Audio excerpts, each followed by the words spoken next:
ಇನ್ನು ಮೂಡಾಗಿ ಬಂದರೆ ಅಯ್ಯೋ ದೇವರೇ ಕಾಪಾಡಬೇಕು. 62 ಕೋಟಿ ಕೊಡಬೇಕಂತ ಅವರಿಗೆ. ಯಾರಪ್ಪನ ಆಸ್ತಿ ಅಂತ ಕೊಡ್ತೀರಿ 62 ಕೋಟಿ ಸಿದ್ದರಾಮಯ್ಯನವ್ರಿಗೆ? ಒಬ್ಬ ರಾಜ್ಯದ ಮುಖ್ಯಮಂತ್ರಿ ಅಯ್ಯೋ ನನ್ನ ಜಮೀನು, ನನ್ನ ಪತ್ನಿ ತಗೊಂಡಿರೋ ಜಮೀನು, ಅದು ಖರೀದಿ ಮಾಡಿರೋದು 62 ಕೋಟಿ ಕೊಟ್ಬಿಟ್ರಿ, ಈಗಲೂ ತಗೊಂಬಿಡ್ಲಿ. ಈ ಹೇಳಿಕೆ ಕೊಟ್ಟಿದ್ದಾರೆ. ಆ ಜಮೀನು ಯಾರದು? ಏನು ಇವ್ರ ಪಿತರಾಜಿತ ಆಸ್ತಿನ? ಇಲ್ಲ ದಾನ ಕೊಟ್ರಲ್ಲ ಇವ್ರ ಹೆಂಡತಿ ತಮ್ಮ, ಅವ್ರು ಸಂಪಾದನೆ ಮಾಡಿದ್ದ ಆಸ್ತಿನ, ಪಿತರಾಜಿತ ಆಸ್ತಿನ? ಅದು ಫುಲ್ ಡಾಕ್ಯುಮೆಂಟ್ ಇಟ್ಟಿದ್ದೀನಿ ನಾನು. ಬರೀ ಬಾಯಲ್ಲಿ ಹೇಳಲ್ಲ, ಹಿಟ್ ಆ್ಯಂಡ್ ರನ್ ಹೇಳ್ತೀರಿ. ಹಾಂ, ಈ ಪ್ಲ್ಯಾನು ಅದೆಂಥದಪ್ಪ? ಅವ್ರ ಜಮೀನ ಪಾಪ ಕಷ್ಟಪಟ್ಟು ಅವರ ಧರ್ಮಪತ್ನಿಯವ್ರು ಖರೀದಿ ಮಾಡಿದ್ರಂತಲ್ಲ, ಅವ್ರು ಖರೀದಿ ಮಾಡಿದ್ದೆ ಅಂತ ಹೇಳೋರು. ಈ ಪ್ಲ್ಯಾನ್ ಸ್ಯಾಂಕ್ಷನ್ ಆಗಿರೋದು ಯಾವಾಗ? ಈ ಮೂಡಾದಲ್ಲಿ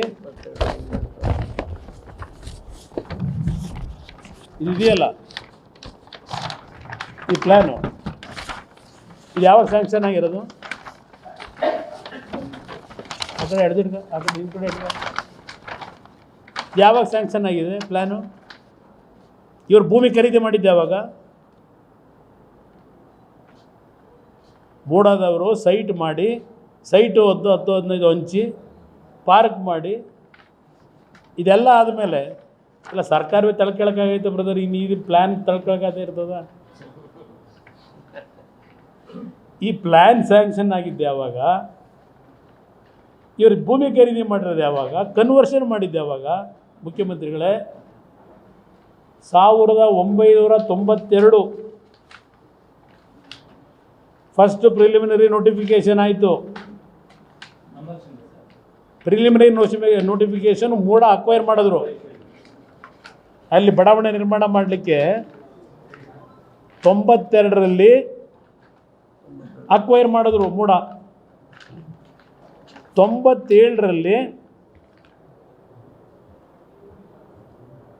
ಫೈನಲ್ ನೋಟಿಫಿಕೇಷನ್ ಆಯಿತು. 92ರದು ಪ್ರಿಲಿಮಿನರಿ ನೋಟಿಫಿಕೇಷನ್ನು, 97 ಫೈನಲ್ ನೋಟಿಫಿಕೇಷನ್ ಆಯಿತು. ಅದ್ಯಾರೋ Ninga versus Ninga bin ಜವರಾಯ alias ಜವರ,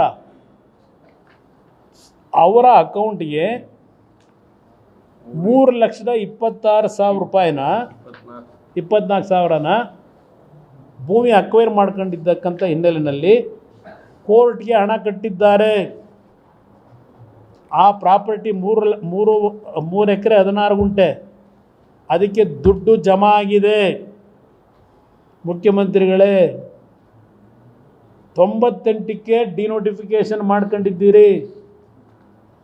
ಈ ಅವಧಿಯಲ್ಲಿ ನೀವು ರಾಜ್ಯದ ಗೌರವಾನ್ವಿತ ಉಪಮುಖ್ಯಮಂತ್ರಿಗಳು. ಈ ಒಂದು ಪ್ರಕರಣ ನಡೆದಾಗ ಈ ನಿಂಗಾ ಉರುಫ್ ಜವರ ಯಾವಾಗ ತೀರ್ಕೊಂಡು ಹೋಗಿದ್ದಾರೆ ಅನ್ನೋದನ್ನು ಸ್ವಲ್ಪ ಜನಗಳ ಮುಂದೆ ಇಡ್ತೀರಾ? ಯಾವಾಗ ತೀರ್ಕೊಂಡ್ರವರು? ಆ ಜಮೀನು ಪೌತಿ ಕಾಯ್ದೆ ಎಂಥದ್ದು, ಅದು ಏನು ಹೇಳ್ತಿರ್ಬೋದು, ಪೌತಿ ಖಾತೆಯಲ್ಲಿ ಆ ದೇವರಾಜಿಗೆ ಯಾವಾಗ ಸೇರ್ತದೋ, ಯಾವ ಇಸ್ವಿನಲ್ಲಿ? ಸತ್ತೋದನ ಹೆಸರಿಗೆ ಡಿನೋಟಿಫಿಕೇಷನ್ ಮಾಡೋಕ್ಕೆ ಸಾಧ್ಯವಾ? ಸತ್ತಿರ್ತಕ್ಕಂಥ ವ್ಯಕ್ತಿ ಹೆಸರಿಗೆ ಡಿನೋಟಿಫಿಕೇಷನ್ ಮಾಡೋಕ್ಕೆ ಸಾಧ್ಯವಾ?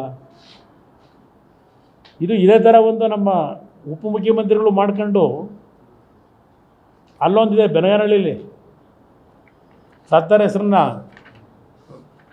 ಡಿನೋಟಿಫಿಕೇಷನ್ ಮಾಡಿಸ್ಕೊಂಡ್ರೆ ಅವರು ಒಬ್ಬರು ಮಹಾನುಭಾವರು, ಬಹುಶಃ ಅವರೇ ಹೇಳ್ಕೊಟ್ಟಿರ್ಬೇಕು ಈ ಥರ ಮಾಡ್ಬೋದು ಅಂತೇಳಿ. ಹಣ 1997ನಲ್ಲಿ ಮೂಡಾದಿಂದ ದುಡ್ಡನ್ನು ಕೋರ್ಟ್ಗೆ ಕಟ್ಟಿದ್ದಾರೆ. ಏನು ಹೇಳಿ ನಿಮ್ಗೆ doubt? Ninga alias Javara, Ninga versus Javara. ನಾನು ಯಾತಕ್ಕೆ ಈ ಪ್ಲ್ಯಾನ್ ನಿಮಗೆ ತೋರಿಸ್ತೆ ಅಂದರೆ, ಆ ಪ್ಲ್ಯಾನ್ ಅಪ್ರೂವ್ ಆಗಿರೋದು ಯಾವಾಗ, ಸೈಟ್ ಆಗಿರೋದು ಯಾವಾಗ, ಪಾರ್ಕ್ ಆಗಿರೋದು ಯಾವಾಗ? 98ರಲ್ಲಿ ಡಿನೋಟಿಫಿಕೇಷನ್ ಆದಾಗ ನಿಂಗ ಬದುಕಿದ್ರು ಸತ್ತಿದ್ರು. ಅದು ಜನಗಳ ಮುಂದೆ ಇಡಬೇಕಲ್ಲ ಸರ್ಕಾರ. ಯಾರು ಅರ್ಜಿ ಕೊಟ್ಟವರು ಡಿನೋಟಿಫಿಕೇಷನ್ಗೆ? ಅರ್ಜಿ ಕೊಟ್ಟರು ಯಾರು?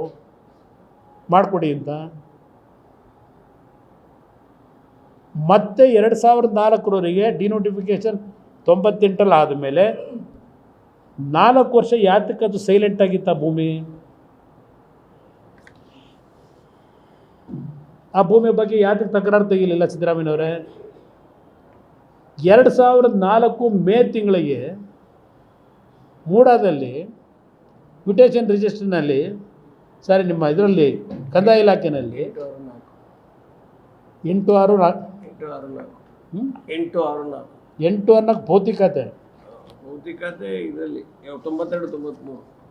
ಇದು ಯಾಕೆ ಕೇಳಿದೆ ಅಂದರೆ, ಈಗಾಗಲೇ ಮ್ಯೂಟೇಷನ್ ಆದೇಶದ ವಿವರ ಈಗಾಗಲೇ IHR 8/92-93 ಮೇರೆಗೆ ಭೌತಿಕತೆ ಜಿ ದೇವರಾಜರವರ ಹೆಸರಿಗೆ ಅಂಗೀಕರಿಸಿದ್ದು ಪಾಣಿಯಲ್ಲಿ ಇಂಡೀಕರಿಸಲು ದೃಢೀಕರಿಸಿದೆ. 92-93ರಲ್ಲಿ ಭೌತಿಕತೆ ದೇವರಾಜು ಹೆಸರಲ್ಲಿದೆ. ಭೌತಿಕತೆ ಮಾಡೋದು ಯಾವಾಗ ಬ್ರದರ್? ಅಪ್ಪ ಸತ್ತ ಮೇಲೆ ಮಾಡೋದಲ್ವಾ ಭೌತಿಕತೆನ? ಸ್ವಲ್ಪ ಒಂಚೂರು ಟೆಕ್ನಿಕಲಿ ಹೇಳಿ ಬ್ರದರ್. ಯಾರಾದರೂ ಮುಖ್ಯಮಂತ್ರಿಗಳು ಸ್ವಲ್ಪ ಜನಕ್ಕೆ ಹೇಳಕ್ಕೆ ಹೇಳಿ, ಭೌತಿಕತೆ ಯಾವಾಗ ಮಾಡ್ತಾರೆ ಅಂತ ಅಲ್ವೇ? ಭೌತಿಕತೆ ಇದಾಯ್ತಾ? ಯಾವುದು 92ರಲ್ಲಿ ಅವರ ಹೆಸರಲ್ಲಿ ಇತ್ತು ಅಂತ ಅವ್ರು ಹೇಳ್ತಾರೆ. ಅದಕ್ಕೆ ಈಗ ಇದೆಲ್ಲ ಹೊರಗೆ ಬರಬೇಕಲ್ಲ. ಪಾಪ 4 ಜನ IAS ಅಧಿಕಾರಿಗಳು ಕಳಿಸೋರಂತಲ್ಲ. ಈಗೆಲ್ಲ ರೆಕಾರ್ಡೆಲ್ಲ ಯಾರ್ಯಾರು ಎಷ್ಟು ಸೈಟ್ ಮಾಡ್ಕೊಂಡವ್ರೆ, ಯಾರಿಗೆ ಎಷ್ಟು ಇದರಲ್ಲಿ 50-50ನಲ್ಲಿ ಕೊಟ್ಟರು, 60-40ರಲ್ಲಿ ಕೊಟ್ಟರು, ಇಲ್ಲ 40-40ರಲ್ಲಿ ಕೊಟ್ಟರು ಪರ್ಸೆಂಟೇಜಲ್ಲಿ. ಇದೆಲ್ಲ ಈಗೆಲ್ಲ ತನಿಖೆ 4 ಜನ ಅಲ್ಲಿ ಕಟ್ಟಬಿಟ್ಟವ್ರಂತಲ್ಲ ಅಧಿಕಾರಿಗಳನ್ನ. ಯಾರ್ಯಾರ ಕಾಲದಲ್ಲಿ ಆಯಿತು, ಇಲ್ಲಿ ಯಾರ ಕಾಲದಲ್ಲಿ ಆಯಿತು ಮುಖ್ಯ ಅಲ್ಲ. ಈ ಪ್ರಕರಣ ಮುಖ್ಯಮಂತ್ರಿಗಳ ಕುಟುಂಬಕ್ಕೆ ಸೇರಿರ್ತಕ್ಕಂಥ ಪ್ರಕರಣ ಇದು. ಬೇರೆಯವ್ರದ್ದು ಆಮೇಲೆ ತನಿಖೆ ಇಲ್ಲಿಗಲ್ ಇದ್ರೆ ಅವೆಲ್ಲ ಮಾಡ್ಕೊಳ್ಳಿ ಸರ್ಕಾರದಿಂದ.